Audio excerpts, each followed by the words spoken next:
Juízes, capítulo 11, de 1 até 7. Todos acharam? Amém? A Bíblia diz assim: Jefité, o gileadita, era um guerreiro valente. Sua mãe era uma prostituta. Seu pai chamava-se Gileade. A mulher de Gileade também lhe deu filhos, que quando já estavam grandes, expulsaram Jefité dizendo: você não vai receber nenhuma herança de nossa família, pois é filho de outra mulher. Então Jefité fugiu dos seus irmãos e se estabeleceu em Tobi.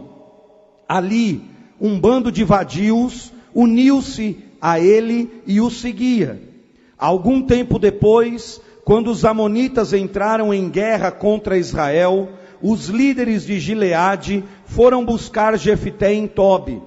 Venha, disseram, seja nosso comandante para que possamos combater os amonitas. Disse-lhes Jefité: vocês não me odiavam e não me expulsaram da casa de meu pai? Por que me procuram agora quando estão em dificuldades? E Jefité, agora versículo 30, por favor. Vá no 30. E Jefité fez este voto ao Senhor. Verso 30, se entregares os amonitas nas minhas mãos, aquele que estiver saindo da porta da minha casa ao meu encontro, quando eu retornar da vitória sobre os amonitas, será do Senhor, e eu o oferecerei em holocausto. 30 de novo, e Jefité fez este voto ao Senhor: se entregares os amonitas nas minhas mãos, aquele que estiver saindo da porta da minha casa ao meu encontro, quando eu retornar da vitória sobre os amonitas, será do Senhor, e eu o oferecerei em holocausto. 34 agora, verso 34. Quando Jefité chegou à sua casa em Mispá, sua filha saiu ao seu encontro, dançando ao som de tamborins, e ela era filha única. Ele não tinha outro filho ou filha. Quando a viu, rasgou suas vestes e gritou: ah, minha filha, estou angustiado e desesperado por sua causa, pois fiz ao Senhor um voto que não posso quebrar. Meu pai, respondeu ela, sua palavra foi dada ao Senhor. Faça comigo o que prometeu, agora que o Senhor o vingou dos seus inimigos, os amonitas. E prosseguiu: mas conceda-me 2 meses, para vagar pelas colinas e chorar com as minhas amigas, porque jamais me casarei. Vá, disse ele, e deixou que ela fosse por 2 meses. Ela e suas amigas foram para as colinas e choraram, porque elas jamais se casariam. Passados os 2 meses, ela voltou a seu pai, e ele fez com ela o que tinha prometido no voto.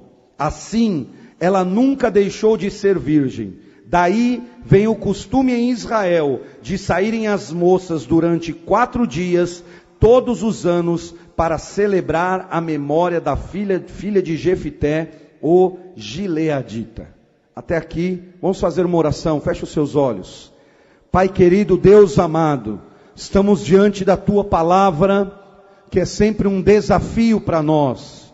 E eu quero orar nesse momento que o poder do teu Espírito Santo venha sobre todos que aqui estão, sobre a minha vida que vou falar, sobre o teu povo que vai ouvir a tua palavra. Nós precisamos da unção do Espírito Santo. E eu oro agora, Senhor, para que cada coração aqui seja uma terra boa, uma terra fértil, para que a tua palavra caia muito bem nesses corações, dê muito fruto, haja um novo dia, um novo tempo realmente na vida das famílias. A nossa oração é que mentes e corações estejam cativos no Senhor agora, todos, Senhor, para que a tua palavra cumpra aquilo para o qual ela foi designada. No nome de Jesus, amém. Amém. Eu quero pregar sobre esse texto hoje, que é um texto muito desafiador, vocês ouviram a leitura, viram na Bíblia de vocês, e que é uma palavra muito difícil de nós aceitarmos, o que esse pai fez com sua filha. Nós estamos diante de um texto onde um homem chamado Jefité, eu vou dar uma resumida aqui na história dele, para a gente poder compartilhar com vocês. Jefité era um homem que morava num lugar chamado Gileade. Gileade era a terra do bálsamo, a terra do remédio. Jefité morava na terra do remédio, mas permaneceu doente. Morava em Gileade, a terra do bálsamo, mas não recebeu cura. Viveu toda a sua vida doente, emocionalmente, interiormente. A Bíblia diz que ele era filho de uma prostituta. Ele foi fruto de uma relação do seu pai com uma prostituta, uma mulher da rua. E quando ele cresceu, o pai trouxe ele para casa, mas o pai teve filhos também com a sua esposa. E quando esses irmãos também cresceram, diz a Bíblia que eles não aceitaram Jefité. Não aceitaram de tal modo que num determinado momento eles expulsam Jefité de casa. Eles escurraçam Jefité. Eles botam ele para fora. E se você ler todo o capítulo, você vai ver que inclusive os líderes da cidade, os anciãos daquela cidade, se juntam aos irmãos de Jefité para dizer: você não pode ficar aqui, você não pode permanecer em nosso meio, nada é teu, você não tem direito a essa herança, você vai ser expulso. E eles escurraçam Jefité daquela cidade. E a Bíblia diz que ele sai dali, vai morar num outro lugar chamado Tobi. E Jefité passa a ser a marca, o símbolo de muitos jovens linchados emocionalmente, humilhados em suas casas quando eles vão para a rua. A Bíblia diz que Jefité vai para esse lugar e se junta a ele um bando de vadios. Jefité monta uma gangue. Ele vai para Tobi, ele se junta com tudo que é gente ruim. A palavra hebraica significa gente vazia, que não tinha nada o que fazer, e começa a fazer arruaça. Todo tipo de gente vazia se junta com Jefté, ele monta uma gangue e fica conhecido. Começa a fazer faz arruaceiro para todo lugar, e ele fica tão conhecido, o seu nome fica tão conhecido, que a Bíblia diz que quando vem uma guerra em Israel, de quem o povo de Gileade se lembra? Se lembra do Jefité. Os anciãos se lembram dele e dizem: olha, ele está famoso, ele tem uma gangue, ele está fazendo e acontecendo para lá e para cá, vamos trazê-lo de volta para que ele seja nosso comandante no exército. Os irmãos de Jefité, ou meio-irmãos, rejeitam, brigam, mas os anciãos da cidade batem o pé. E diz: nós queremos ele, é ele que vai nos dar essa vitória nessa guerra. E então trazem Jefité, vão falar com ele, ele estranha aquilo tudo, mas ele diz: eu só volto com uma condição, eu só volto para Gileade se eu for chefe de vocês, se eu for comandante sobre todo mundo, se eu reinar sobre vocês. Para obedecer ordens eu não volto. E eles dizem: tudo bem. Eles estavam desesperados. E Jefité também é o símbolo de um pai desesperado nesse momento. Porque depois que ele conversa com aqueles homens, ele volta, ele está se preparando para a guerra, ele faz um voto doido, um voto maluco. Ele faz um voto com Deus, ele diz assim: Senhor, se tu me deres a vitória nessa guerra, se eu voltar vitorioso dessa guerra, quando eu chegar em casa, a primeira pessoa que sair à porta e me encontrar, eu vou queimá-la viva em sacrifício ao Senhor. Eu vou fazer dela um holocausto ao Senhor. Foi isso que Jefté disse. E ele vai para a guerra e ele volta vitorioso. E quando ele volta vitorioso, que ele abre a porta de casa, quem que vem ao som do tamborim, dançando e celebrando o que era um costume naquela época? Nós lemos os textos de Davi. Todas as vezes que Davi voltava da guerra, as mulheres, as filhas, as esposas voltavam dançando e cantando, saudando seus guerreiros. A filha de Jefté vai saudá-lo com tamborins, dançando. E quando ele a vê, ele rasga a sua veste, ele perde a sua honra, a sua glória se desvanece. A Bíblia diz que cai o seu semblante, ele dá um grito na casa, ele diz: ah, minha filha, O que eu fiz? Porque eu fiz um voto a Deus e você está envolvida. E aí o que acontece é que Jefité ouve sua filha, ela pede 2 meses para ele, porque ela não tinha filhos, ela era virgem ainda, não tinha marido, e ela fica 2 meses chorando nas colinas. Quando volta, o pai a oferece em sacrifício. Essa noite eu quero compartilhar com vocês sobre a história desse homem, tirar algumas lições da história desse homem, não apenas para os pais, mas para todas as pessoas que estão aqui hoje, para nós que somos cristãos, para você que quem sabe não segue tanto a palavra de Deus, mas esta palavra é para nós hoje. Olhar a história desse homem é nós aprendermos algumas lições especiais. O que eu quero pregar hoje para você é os erros fatais de um pai. Quais são os erros fatais de um pai? Os principais erros que são capazes de derrubar uma família, destruir um lar, acabar com tudo. E esses erros não são apenas importantes para os pais, mas para nós também. Para você mãe, para você que um dia vai ser pai, para você que está estabelecendo uma família, para você que está sonhando com algo, para você, a história de Jefité nos mostra exatamente que alguns erros são fatais no seio da família, alguns erros são destruidores, alguns erros, e Jefité é o símbolo daquele homem capaz de sair do céu para o inferno numa hora para outra. Jefté sai do céu e vai para o inferno de uma hora para outra. Ele volta guerreiro, bem sucedido, vitorioso, todo mundo celebrando, e já vai para o inferno porque sua filha vai ser sacrificada. Ele sai da vitória e vai para o fracasso num instante. Essa noite eu quero pregar isso para você hoje, porque sem dúvida nenhuma, o maior problema da sociedade no Brasil e talvez no mundo hoje é a família. O maior problema hoje está na família. O maior problema, eu falei ontem até no almoço aqui para os pais do nosso Espaço Vida, não é um problema econômico. Alguns dizem, não, o problema do Brasil é econômico. Não é um problema econômico. O brasileiro é um povo que luta, que batalha, que vai trabalhar, que dá um jeito. Alguns falam, nosso problema é político, é social. É também, mas o maior problema dos nossos dias está na família. É só você olhar os noticiários, é só você ver o que está acontecendo há anos já no Brasil, e nós vamos vendo todo o cerne de um problema, o centro, o coração dos problemas está na família.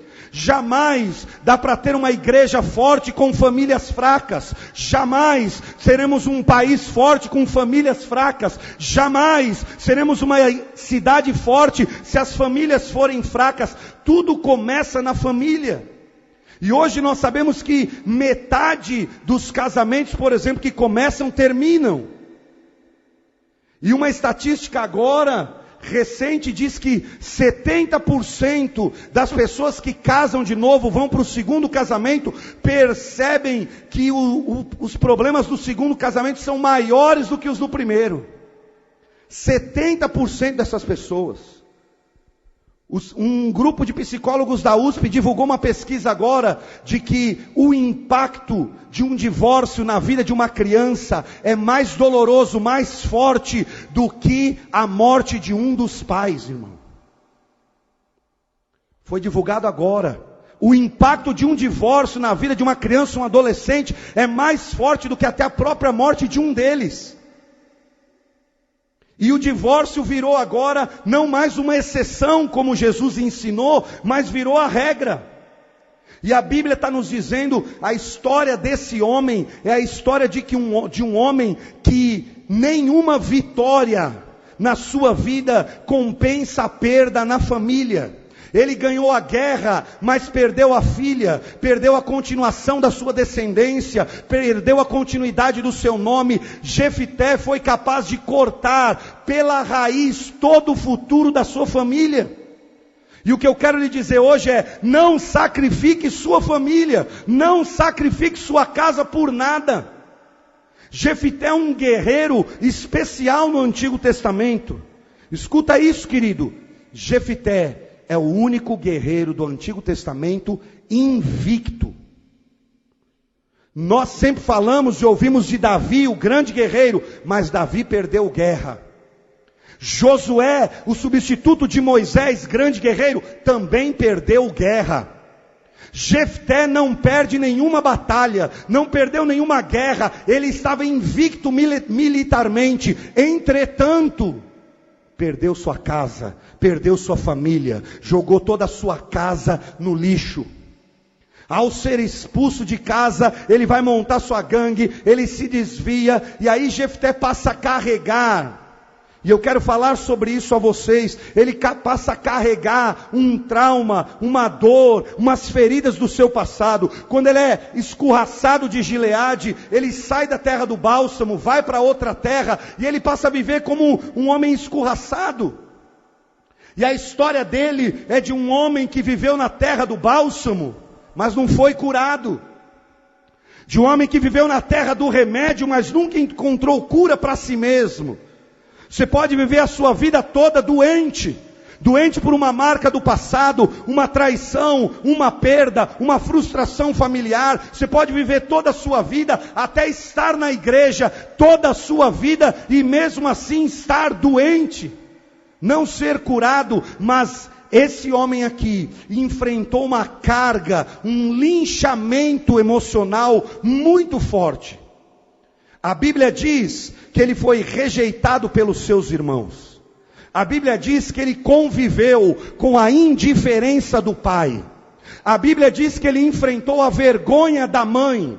Se você ler toda a história dele, você vai ver isso. Ele cresce com os meio-irmãos e também os amigos dizendo: tua mãe é prostituta, tua mãe estava com aquele homem, tua mãe eu vi sua mãe com outro homem, tua mãe eu vi com isso aqui, eu vi isso aqui. A história dele é uma história de derrota.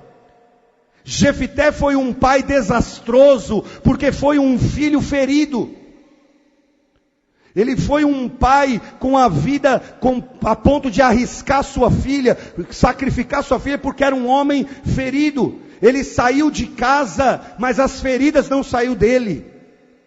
Ele sai da casa do pai, vai para outra terra, mas as dores, as feridas do passado não saíram dele.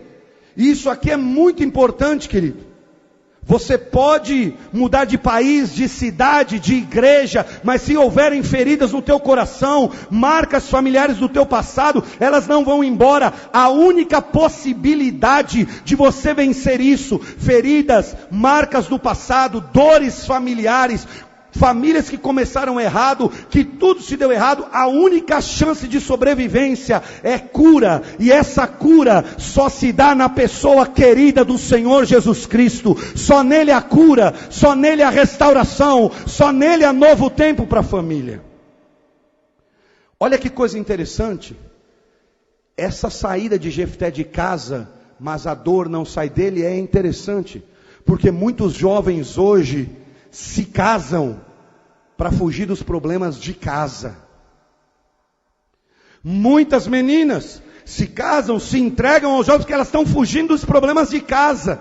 Elas estão fugindo do terrorismo que há em casa. Elas estão fugindo do alcoolismo do pai. Elas estão fugindo da violência que há dentro de casa. E elas estão fugindo da falta de tudo que há na casa delas. E o primeiro homem que elas encontram, elas vão embora. Se casam, começam uma relação. E eles vão sair de casa, vão deixar a casa dos seus pais, mas vão levar as feridas consigo, vão levar as dores consigo. O exemplo de Jefté é muito claro. Você pode sair de casa, mas o que precisa realmente é que as feridas da sua família, as marcas que foram deixadas em você, como foram deixadas nesse jovem, sejam curadas, restauradas. E isso só acontece quando eu tenho uma experiência real, transformadora e profunda com o Rei dos Reis, aquele que Deus enviou, não para criar uma religião, mas para restaurar pessoas, curar famílias, libertar cativos. A obra de Jesus não foi montar uma igreja, o projeto de Jesus não foi criar a religião dos evangélicos. A obra de Jesus foi curar feridas, sarar gente caída, levantar aqueles que achavam que a vida acabou, restaurar famílias por completo. A obra de Cristo ainda é dar uma segunda chance ao ser humano. Sempre foi essa, nunca mudou. E aí olhamos para Jefté, e eu quero deixar com você alguns erros fatais dele, que você precisa guardar no teu coração, praticar na sua família, para que a tua casa também não vá à ruína, querido. E o primeiro erro fatal na vida de Jefté foi que ele não praticou a palavra de Deus. O primeiro erro fatal na vida de Jefté é que ele não praticou, não viveu a palavra de Deus. Ele a conhecia. A história desse homem mostra para nós que ele conhecia a palavra de Deus. Aliás, o tempo dos juízes na Bíblia é um tempo de escuridão para o povo de Israel. Juízes capítulo 21, versículo 25 diz: naquela época não havia rei em Israel, e cada um fazia o que queria. Hoje nós vivemos mais ou menos esse tempo. Cada um faz o que quer, vive do jeito que quer, acha que pode fazer o que quiser, não pensa em Deus, não pensa na família, não pensa em nada. O grande problema de Jefté foi que ele não praticou a palavra de Deus. Ele a conhecia, ele a tinha ouvido, mas há algo muito especial aqui. Jefté, quando prometeu um voto de sacrificar sua filha, foi contra a Bíblia, a palavra de Deus, a lei da época, porque Deus já tinha dito que em hipótese alguma aceitava sacrifício de pessoas. Deus, desde o princípio, quando Ele estabelece todo o seu reino, todas as suas leis, Ele diz: eu não aceito sacrifício de pessoas.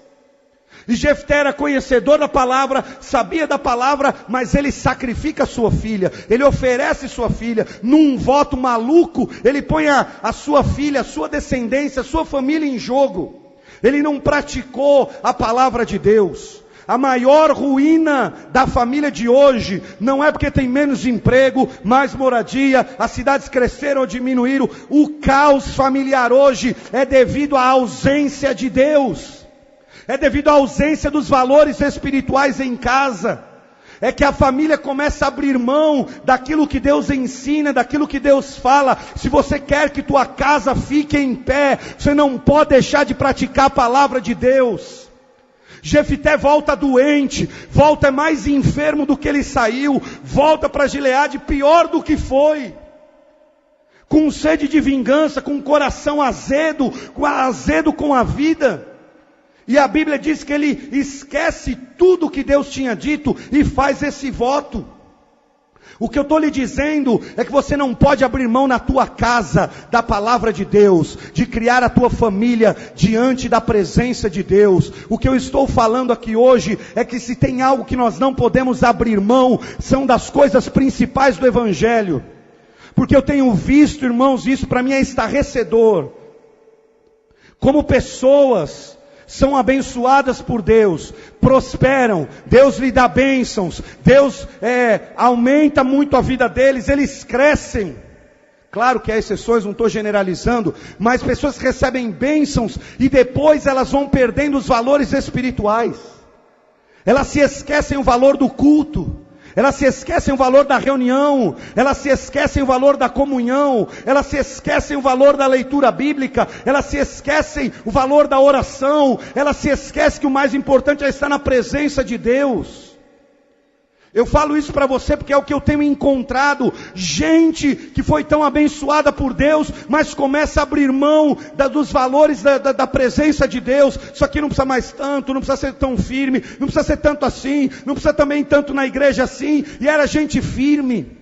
Queridos, eu tenho o desprazer, a tristeza de eu ver um amigo meu, que foi meu colega na faculdade de teologia, e que casou-se no período que estava estudando junto comigo, e era um rapaz apaixonado pela obra missionária, e a esposa dele casou-se com ele, porque também tinha um chamado para missões, porque também tinha paixão pela obra de Deus, porque também queria dar a vida para missões.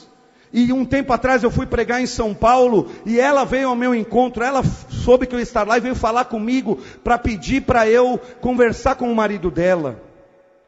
Porque esse rapaz que estudou a palavra de Deus, 4 anos num seminário, aprendeu a palavra, queria ser missionário, agora é o mesmo homem que essa esposa espera e o pega na sarjeta de casa bêbado quase todo dia.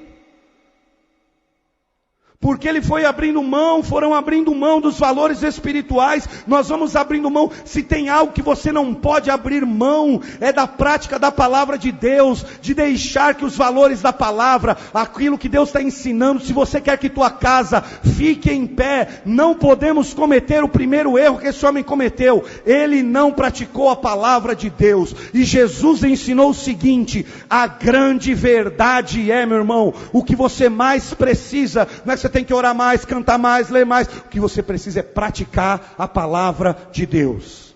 Mateus capítulo 7, a Bíblia ensina, Jesus conta a história de 2 famílias. Ele diz, uma família era liderada por um homem que ouvia a palavra e praticava. A outra família era liderada por um homem que também ouvia a palavra, mas não praticava.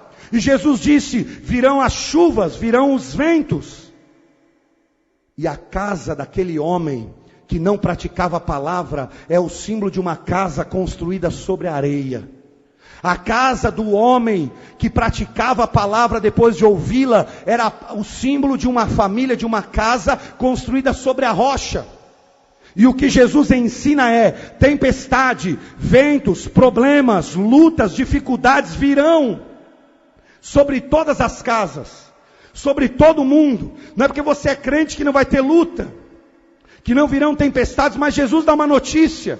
Ele diz, aquele que ouve a minha palavra e pratica a vida dele, ele será semelhante a um homem que construiu sua casa sobre a rocha. O vento virá, a tribulação virá, a luta virá, a destruição virá, pode até ter uma tragédia, mas a casa dele vai ficar de pé, aleluia. Quem ouve e pratica a palavra de Deus, vai ver a sua casa em pé, meu irmão. Vai vir luta, vai vir problema, mas se você está praticando a palavra de Deus, creia nisso. Jesus falou, tua casa vai ficar em pé. A casa de Jefité caiu, porque ele não praticava a palavra de Deus. O Espírito Santo não está conosco, irmãos, apenas para alegrar um pouquinho nosso culto, nossa festinha. O Espírito Santo está conosco para transformar nossa vida, nos tornar mais parecidos com Jesus, pais transformados, melhorados, curados. Jefité azedou na vida, porque não praticou a palavra de Deus. O primeiro erro fatal desse homem é porque ele não praticou a palavra de Deus. E quando eu deixo de praticar a palavra de Deus, eu começo a praticar aquilo que não é de Deus. Sabe por quê? Sacrifício de pessoas vivas não era de Deus, mas era dos povos vizinhos que não conheciam a Deus. Os povos que Jefté foi visitar em Tobi, todos praticavam sacrifício de pessoas vivas. E ele foi lá e começou a fazer isso. Porque quando eu deixo de praticar a palavra de Deus, eu começo a praticar o que Deus não ensina. Aí vai ficando, se tornando fácil. Pai, escuta isso, irmão, escuta isso por favor. O primeiro erro fatal para uma família é quando a vida espiritual vira um acessório. Vira só se der tempo. Nós vamos à igreja se der tempo. Nós vamos buscar Deus se der tempo. Nós vamos viver para Deus se der tempo. Jefté conhecia a palavra, mas não praticou a palavra. É o primeiro erro fatal. O segundo erro fatal na vida de Jefté, eu anotei 5 erros, mas eu vou dizer só 3. O segundo erro fatal na vida de Jefté foi não liberar perdão. Não fazer da sua casa, da sua família, um lugar de perdão. E aqui a história de Jefté se parece muito com a história de um outro homem da Bíblia, um homem chamado José. A história de Jefté fica bem parecida com a história de José. Do mesmo jeito que Jefité, José foi escorraçado pelos irmãos, traído, abandonado, jogado para fora, saiu completamente sem nenhum futuro, sem nenhuma perspectiva, cheio de feridas. Mas a Bíblia diz, a grande diferença entre José e Jefité foi a maneira como eles terminaram. José saiu da prisão e foi para ser governador, curado, restaurado, melhorado, um homem não azedo, um homem transformado por Deus, porque liberou perdão para todos os seus irmãos e familiares. Jefité, o contrário, sai da glória, da vitória, da guerra bem-sucedida, da batalha, e vai morrer no anonimato, sem ninguém se lembrar dele, porque ele fez da sua casa um lugar de guerra e não de amor. O perdão é algo sério a ser pensado na família, querido. Jefité volta para sua terra, convive com seus irmãos, mas não há um tratamento de feridas. Como líder ele não procurou ninguém, não tratou nada com ninguém, e nós olhamos José completamente diferente. Ele é levantado no trono e encontra seus irmãos, e a primeira coisa que ele faz quando os encontra é uma reunião, perdoa a todos, diz: vocês fizeram mal contra mim, mas Deus mudou tudo isso em bem, Deus mudou a minha vida. Queridos, quantas famílias estão vivendo debaixo de uma briga, de uma crise, de um filho que não fala com o pai, de uma mãe que não fala com o filho, não fala com o tio, não fala com o irmão, não fala com a irmã. Quantas famílias carregam isso? Jefité destruiu a sua família porque ele não foi viver a prática do perdão. Só há uma possibilidade da cura na família, e essa possibilidade se chama perdão. Só há restauração quando eu me abro para receber o perdão de Deus e aprender a perdoar, superar, vencer, dar chance de recomeçar para aqueles que estão conosco. Quantas vezes eu faço velórios e encontro filhos chorando copiosamente, gritando copiosamente, e eu penso que eles estão chorando por causa da partida da mãe ou da partida do pai. É por isso, óbvio, mas às vezes eu encontro, e não são poucas vezes, que alguém da família diz: pastor, ela está desesperada assim, porque não falava com o pai há 15 anos. Ele está assim porque não via o irmão há 20 anos.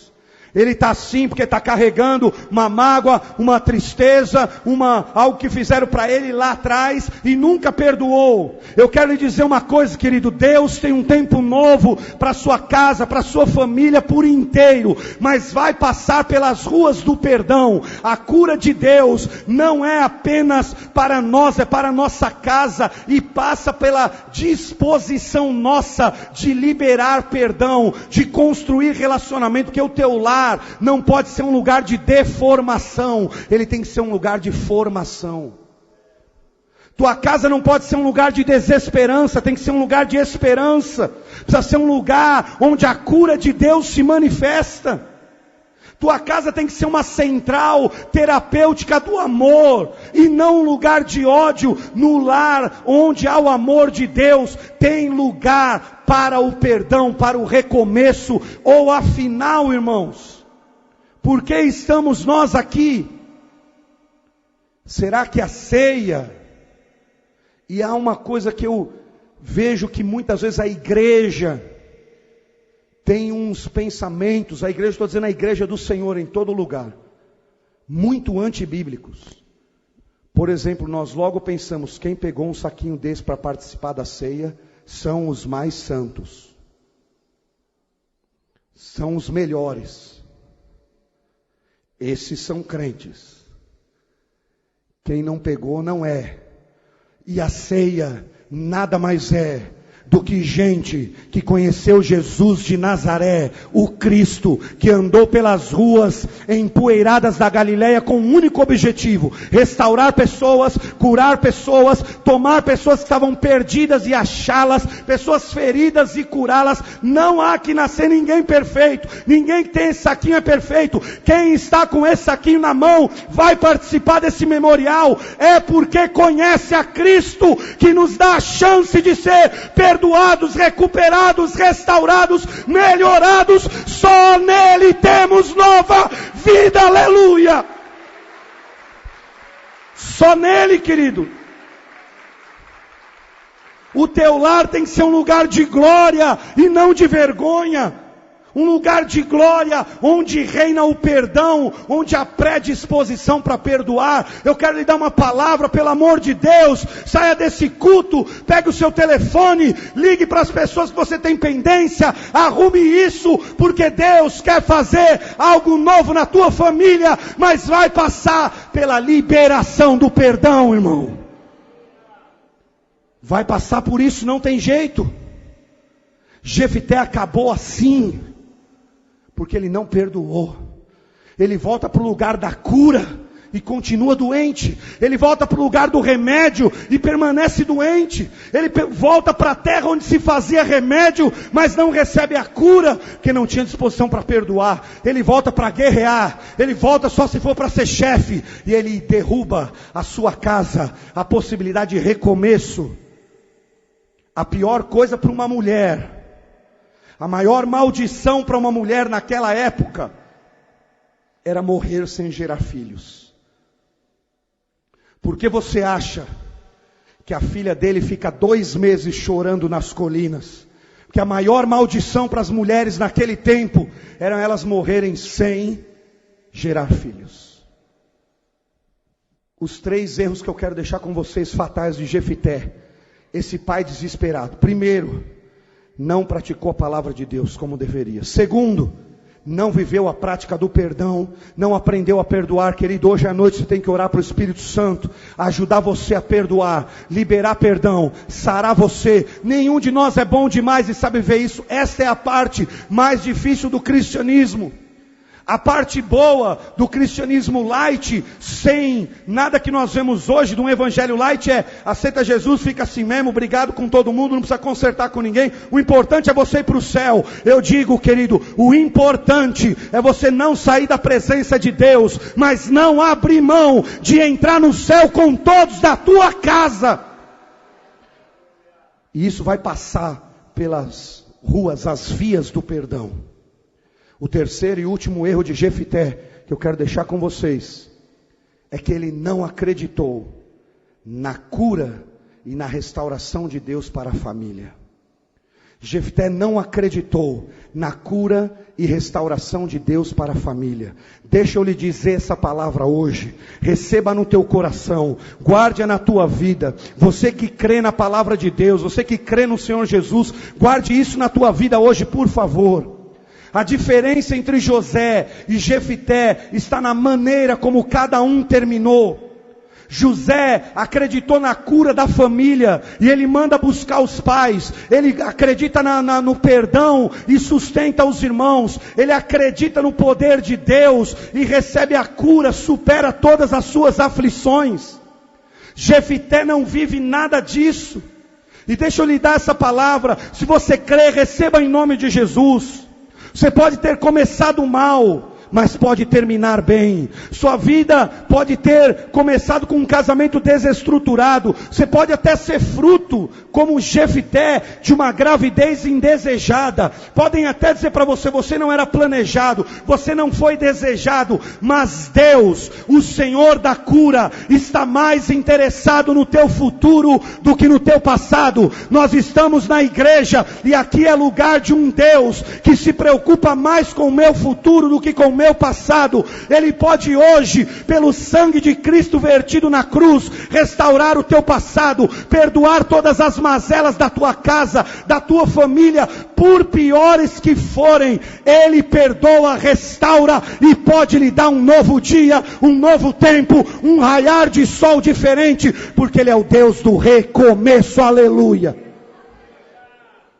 Você pode ter começado mal, você pode ter vivido, estar carregando, ou até estar hoje aqui com traumas familiares.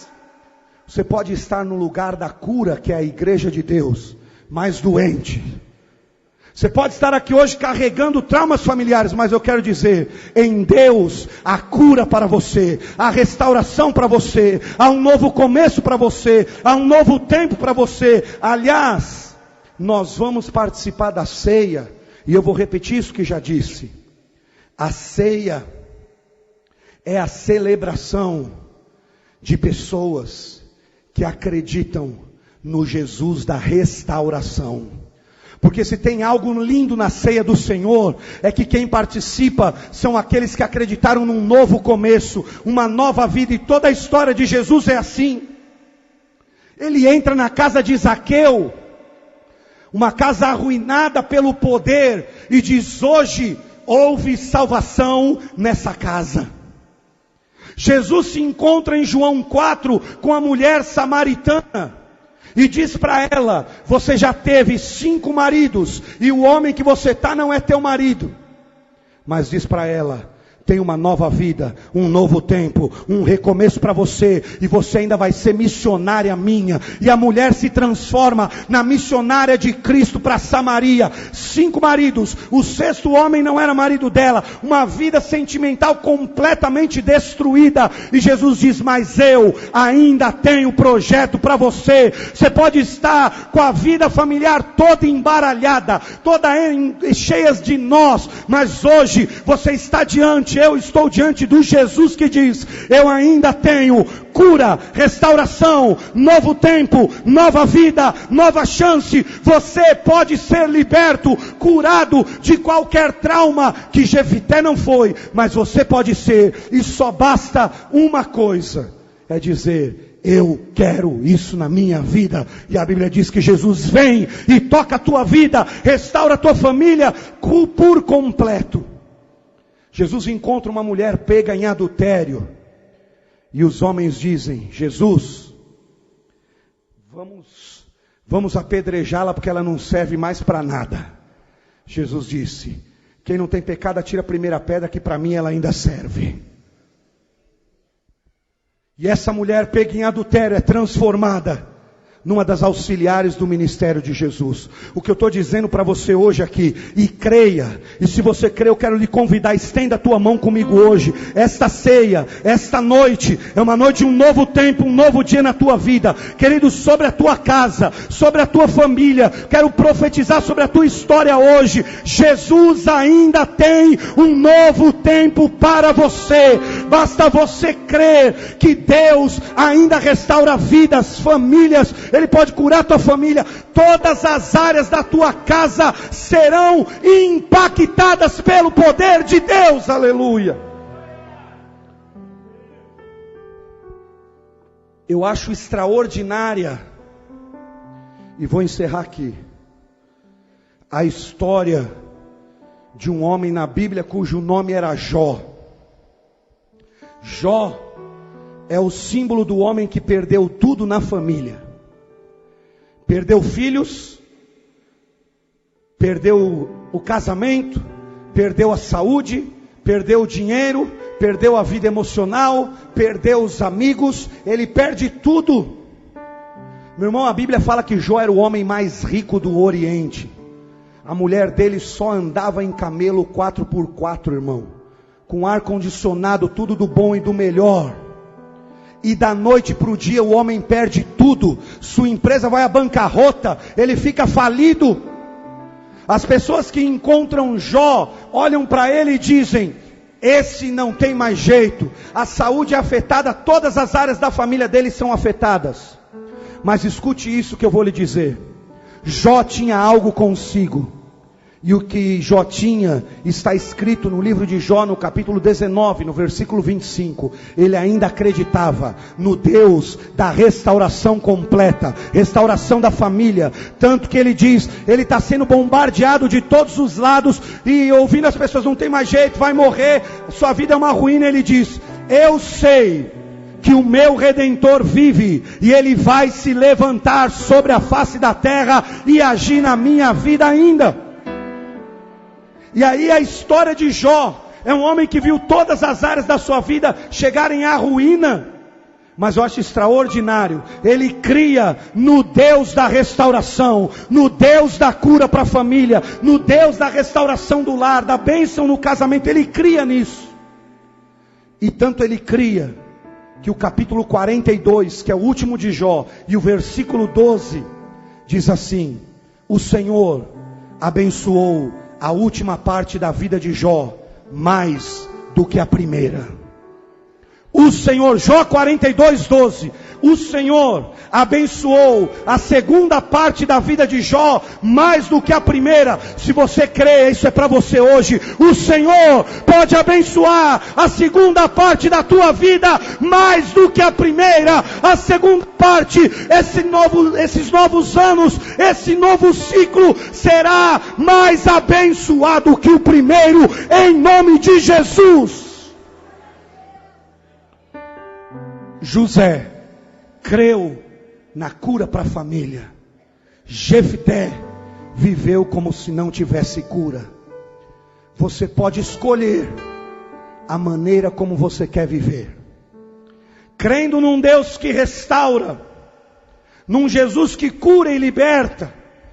Você pode ter feridas profundas na tua família, marcas profundas de abandono como Jefté. Você pode ter sido linchado ou linchada emocionalmente durante a tua infância e juventude e adolescência. Mas eu lhe digo, eu conheço um Jesus que é especialista em curar gente assim, que é especialista em refazer a vida de pessoas assim, e Ele não desistiu de você ainda.